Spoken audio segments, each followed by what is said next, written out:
और बंधु और बहनों, भारत पर एक बहुत बड़ा आक्रमण हो रहा है।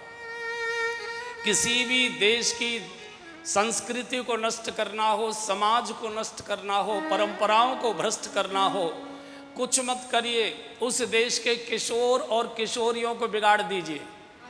कोई आक्रमण करने की आवश्यकता नहीं है, कोई सेनाएं भेजने की आवश्यकता नहीं है। केवल उस देश के युवक और युवती, किशोर अवस्था में प्रवेश करने वाले बेटे और बेटियों को आप बिगाड़ दीजिए। वो देश, वो संस्कृति, वो धर्म, वो समाज, वो इतिहास, वो परंपराएं नष्ट हो जाएंगी। और आज सारी दुनिया का एकमेव उद्देश्य है कि भारत के किशोर और किशोरियां ये कैसे पथभ्रष्ट हों। और किसी भी समाज को बिगाड़ने के लिए कुछ करने की ज़रूरत नहीं, उसकी 3 चीज़ें बिगाड़ दीजिए। उसका भोजन बिगाड़ दीजिए, उसकी भाषा बिगाड़ दीजिए और उसका भेष बिगाड़ दीजिए। आपको कुछ करने की आवश्यकता नहीं। ये 3 चीज़ ही व्यक्ति की धर्म, संस्कृति, परंपराओं को सुरक्षित रखती हैं।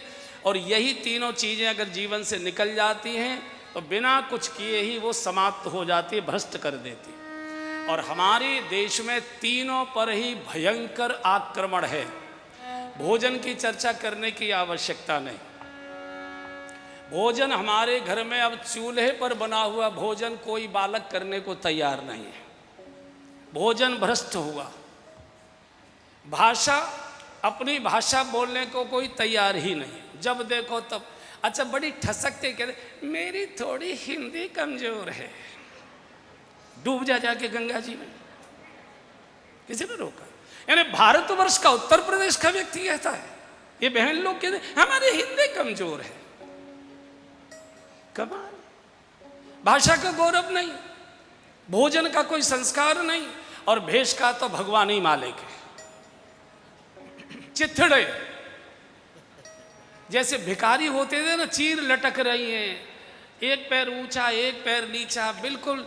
अब मैंने एक बार एक कुत्ते से पूछ लिया, क्यों रे तू चुपचाप सोता रहता है, ये ऐसे वेश पहने घूम रहे, कभी भौंकता क्यों नहीं? बोले कहाँ तक भौंकूं,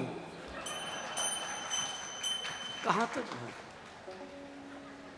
वेश को देखकर हाथ जुड़ते थे, शीश नमन करता था, आदर आता था।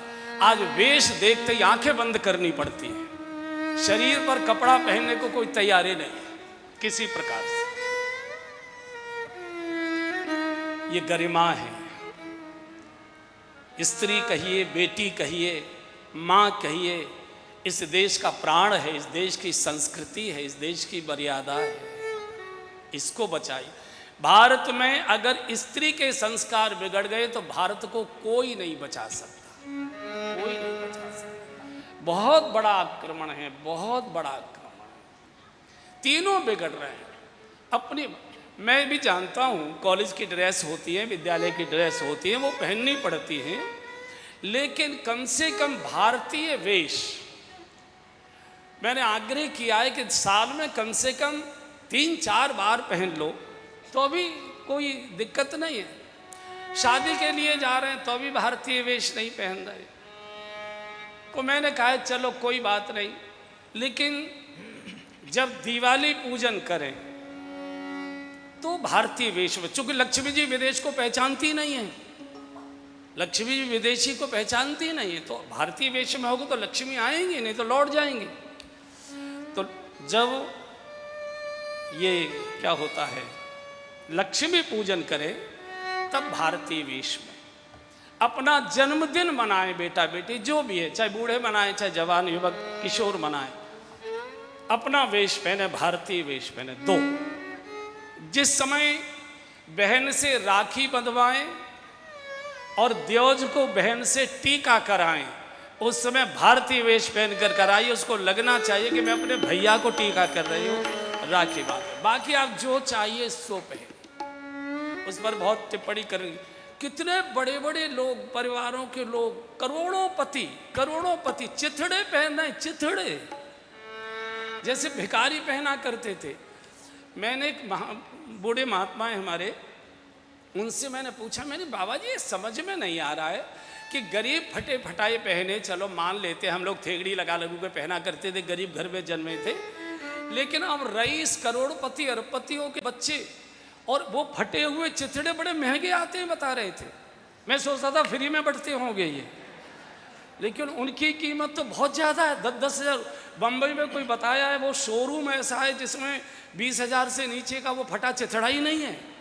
आप कल्पना करो 20,000 में सारे मोहल्ले के बच्चों को कपड़े बनाए जा सकते, वो चिथड़ा लेने जा रहा है और बड़े गौरव से 4 जगह थेगड़ी लगी हुई से घुटना अलग निकल रहा है, कूल्हा अलग निकल रहा है, यहाँ से फटा है, यहाँ से।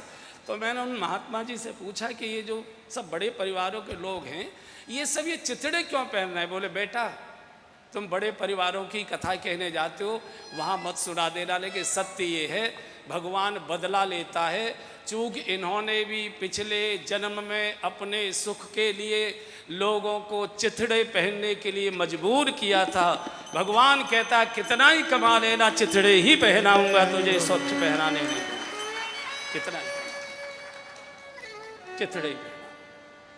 सबका संस्कार होता है।